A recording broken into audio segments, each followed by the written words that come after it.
Chers auditeurs, chères auditrices, avant votre épisode de Programme B, j'ai une bonne nouvelle. La bonne nouvelle, c'est que Camille revient. Camille, c'est notre podcast qui détricote la norme hétérosexuelle. Et dans ses prochains épisodes, elle va creuser les questions du consentement, de la place des personnes trans. Maintenant le masque, et après ce sera quoi? Là, nous rentrons dans une forme d'oppression. Et j'ai peur que nous glissions vers une dictature. Hello les amis, c'est le jour, je sais même plus, 8. On est le jour 8, c'est ça? J'ai mis en ligne quoi hier? Je sais pas, mais j'ai mis en ligne le jour 6.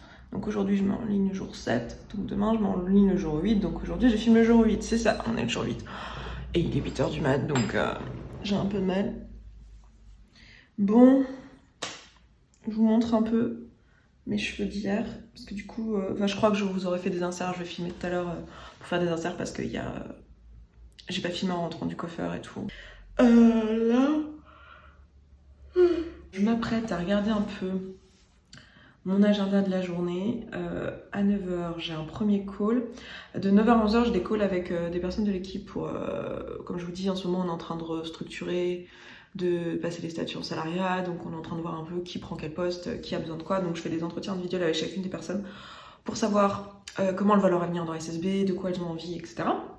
Ensuite j'ai un gros trou de 1, 2, 3, 4, 5 heures et je vais utiliser ces 5 heures pour vlogger, pour monter le vlog. Normalement j'ai 2 heures de montage pour monter le vlog d'aujourd'hui, donc il va certainement pas arriver avant 13h, et en plus vu qu'il me manque des plans et tout, je vais sûrement mettre 3 heures. Donc à mon avis le vlog sera en ligne à 14h, ce qui me laissera max 2 heures pour bosser sur mes slides pour demain, parce que demain j'ai les dessous d'SSB la deuxième semaine, donc voilà. Après j'ai un appel croyance limitante comme tous les mercredis, et vu qu'on est le premier mercredi du mois, après ça j'ai le tea time. Le tea time, c'est un moment que je prends avec les coachés une fois par mois, tous les premiers mercredis du mois de 17 à 18h. On se voit dans Zoom en fait, juste pour discuter, genre en mode on papote quoi, pas du tout en mode on coach ou quoi. Ça permet de faire connaissance, ça permet de discuter d'autres sujets, ça permet de connecter, ça permet aussi aux coachés de connecter entre elles et de potentiellement entamer des discussions, avoir envie de les poursuivre après et tout, et ça c'est cool. Et c'est tout pour ma journée. J'ai pas bossé sur les contenus, il faut que je bosse aussi sur les contenus. Je pense pas que j'aurai le temps aujourd'hui, ça me frustre en fait. Ça me frustre parce que en fait je me rends compte que et là je vais voir combien j'arrive à être concentrée grâce au montage. Le montage j'arrive à concentrer dessus parce que si je rentre dedans, après je suis concentrée. Mais j'ai pu constater ces dernières semaines, et c'était pas le cas avant, et mais voilà, j'ai constaté ces dernières semaines qu'en fait si j'ai des trucs dans l'après-midi, je vais avoir du mal à me concentrer, à me mettre sur une tâche en fait type créative, où je veux pas de limite de temps en fait, parce que j'ai cette tâche là à la fin de la journée qui m'attend. Du coup je vais avoir du mal à me mettre dans le truc, ce qui est un peu chiant. Donc ça voudrait dire qu'il faudrait que je réaménage mon emploi du temps. Et en même temps le problème c'est que quand j'ai comme le lundi ou le mardi, alors hier c'était un peu spécial, il y a plein de rendez-vous qui se sont annulés à la dernière minute, ce qui fait que j'ai pu aller chez le coiffeur, etc. Mais normalement le lundi et le mardi, c'est des journées qui sont blindées de rendez-vous. Et je sais qu'à la fin, quand j'ai passé toute ma journée sur Zoom, je suis morte de chez morte. Et parfois le mercredi, c'est aussi une journée comme ça, si on n'a pas pu caler tous les rendez-vous le mardi et le lundi. Donc si j'enlève en plus des contraintes et que je veux plus de rendez-vous les après-midi ou quoi, ça va être un peu le bordel. Donc I don't know. Je vais tenter d'être productive cet après-midi. Alors bien sûr, je peux me coacher, c'est des pensées. Je peux me coacher sur le fait que c'est pas parce qu'il y a une limite de temps que je peux pas être créative et tout. Et oui, je le fais, et je le fais tout le temps. Et c'est comme ça que j'arrive quand même à aller à bout de mes contenus et tout. Mais en fait, c'est hyper épuisant de se coacher sur des trucs qui sont juste pas ton mode de fonctionnement. Donc c'est bien de le faire et de pas changer d'office et de pas croire que c'est toute une question de circonstances. Mais il y a un moment où c'est quand même mieux d'aménager son emploi du temps en fonction de ses modes de fonctionnement. Voilà, donc c'est ce que je vais essayer de faire. Bon les amis, je viens de finir mes calls de la matinée.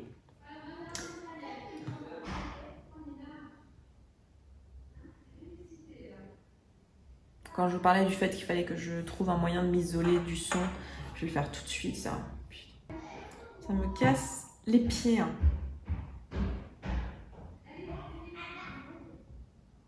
Isolant acoustique. Bon, donc je vous disais je continuerai ma recherche de rideaux acoustiques après. Je vous disais que ce matin j'ai eu des appels, on a encore parlé de structure interne et tout ça, de l'équipe qu'on veut, et en fait on s'oriente donc vers du salariat, mais pas uniquement du salariat. En fait, ce qu'on voudrait, c'est avoir une genre de team lead. En gros, on veut un truc le moins pyramidal possible, donc on part sur quelque chose de relativement horizontal, où on est une team de 4-5 personnes qui prend les décisions, qui travaille sur plusieurs pôles, etc. Donc c'est possible parce qu'on est une team suffisamment petite. Et après, je sais qu'il y a des grosses structures qui existent, qui marchent en horizontal. Pour l'instant, on n'a pas du tout les compétences pour avoir une grosse structure horizontale, mais en tout cas, avec une petite structure, on pourrait aller très loin. Et en étant moins et plus horizontal, etc., en se mettant en temps plein, en étant à fond dedans et tout, ça va. Enfin, je sais que ça peut le faire et qu'on peut aller super loin à une team encore plus petite, ou alors genre en étant 4-5 en lead et éventuellement 2 personnes en renfort qui prennent pas forcément, qui partent aux discussions, aux décisions, etc., mais qui viennent en renfort sur des coachings typiquement. Donc on verra, mais en tout cas on veut pas grossir plus que ce qu'on est là, c'est-à-dire que là on est 7. Donc voilà, idéalement 4-5 à bosser sur tous les sujets. Si on n'est pas assez pour coacher tout le monde, parce qu'on a quand même pas mal de coachés, et bien avoir des personnes en renfort en coaching. Et je trouve ça trop bien, cette idée de petite team où on bosse à la fois de manière assez transverse sur différents sujets. On peut bosser sur la vente, on peut bosser sur le marketing, on peut bosser sur la création de contenu, on peut bosser sur le développement des programmes de coaching. Enfin voilà, je trouve ça trop bien et ça me parle à fond. Ça me parle à fond aussi de pas faire une entreprise pyramidale où les gens dirigent et donnent des ordres aux autres. Enfin, c'est déjà pas ce qu'on a, même si on a une structure qui est quand même relativement pyramidale. C'est de toute façon pas ce qu'on a. Enfin, on a un truc un peu hybride, qui est un peu pyramidal, un peu horizontal. Enfin, c'est pas non plus... Enfin voilà quoi, tout le monde a son mot à dire dans la boîte. On partage la charge mentale, on bosse sur les différents trucs et on est toutes payées pareil. Je trouverais ça trop bien. Donc, et toutes payées pareil en étant bien payées, parce que l'idée c'est que tout le monde ait le même salaire que ce que j'ai aujourd'hui, parce que j'ai pas envie de baisser et je pense qu'on peut se le permettre. Et il y en a déjà qui sont déjà à ce salaire-là, il y en a, enfin c'est pas des salaires, il y en a déjà qui sont payés ce montant-là dans leur poche, il y en a non. Mais l'idée ça serait, enfin tout le monde est payé de toute façon plus que le marché, mais l'idée ça serait qu'on ait des bons salaires quoi. Et tout le monde pareil, et qu'on se partage une partie des dividendes. Bon, ça c'est déjà le cas dans l'entreprise. Bienvenue à celles qui viennent de nous rejoindre. Bienvenue Madeleine. Bienvenue Ingrid, je crois pas t'avoir dit bonjour. Eh bien, nous sommes là aujourd'hui pour parler de la perte de repères. Vous connaissez le principe des croyances limitantes, et si vous ne connaissez pas, si c'est votre première croyance limitante, eh bien, bienvenue. Le principe est assez simple, c'est que on vous propose des sujets toutes les semaines sur lesquels vous avez typiquement des croyances, des blocages, des choses que vous racontez qui vous empêchent d'avoir le comportement que vous souhaiteriez avoir dans cette situation. Et on propose d'aller les lever ensemble grâce à ces appels. Alors, la première croyance que j'ai, c'est dès que le cadre change, donc vacances, confinement, semaines stressantes, etc., je n'arrive plus à me coacher. Et non, l'armoire est toujours pas montée. C'est une longue histoire. Mais si vous avez vu le vlog d'hier, normalement, vous avez une part de réponse à ces questions.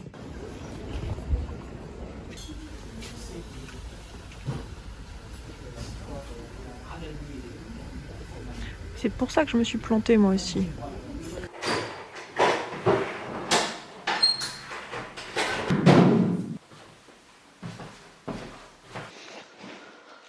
J'ai les précieuses petites vis à bois.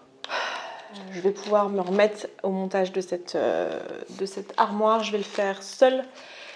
Probablement, ou alors si je me fais aider de Vincent, vous verrez pas de timelapse, tout simplement parce que Vincent était plutôt neutre à YouTube, enfin il n'en savait rien s'il avait envie d'être ou pas en vidéo, mais maintenant il sait qu'il n'a pas envie d'être en vidéo, donc du coup je vais pas le filmer. Voilà, hein, c'est le principe, genre le 101 du consentement. Il n'a pas envie d'être en vidéo, donc il ne sera pas filmé, mais je vais vous montrer ça parce que là je n'en peux plus les gars, du bordel, je n'en peux plus. J'en ai ma claque, là on est à ma limite en fait, on a atteint ma limite, là ça fait 3-4 jours. Bon, je filmais pas, donc je recommence. Je vous disais qu'on en est là, qu'on a mis des équerres un peu partout, et que celles-ci, donc elles sont dans l'armoire, donc ça se verra pas parce qu'il y aura les portes. Mais celle-ci, ça se verra parce qu'il n'y a pas de porte ici devant. Et on n'a pas pu faire autrement. Les autres, on les a mises en dessous, comme ça se voit le moins possible. Mais bon, il y en aura quand même qui se verront et ce sera celle-là, quoi, elles se verront. On verra si c'est vraiment moche. Au pire, je mettrai un coup de peinture dessus et puis on verra bien. Bon, voilà où on en est. Alors, je sais pas si vous avez une vue d'ensemble. Attendez, hop, je me recule. Donc, tac. Donc on a réussi à mettre les pieds, alors c'était une épopée. Et la seule inquiétude qu'on a, c'est est-ce que les tiroirs vont passer avec les équerres en fait, parce que du coup on a mis des équerres en bas. Et donc est-ce que ça va passer? On a fait un petit test là, ça a l'air de passer. Bon, le truc c'est qu'il est quasiment 22h, donc on va arrêter de faire du bruit. Il n'est pas encore 22h, mais on va arrêter de faire du bruit. Et surtout là, cette dernière partie, je vais pouvoir le finir toute seule demain. Donc j'essaierai soit toute seule, soit avec Vincent demain de terminer ça. Et on en a notre claque. Et pour être tout à fait honnête, on était en train de se dire que ce meuble est probablement l'un des meubles les plus difficiles qu'on a eu à monter de notre vie. Enfin, moi, ça m'est jamais arrivé de mettre plusieurs jours à monter un meuble.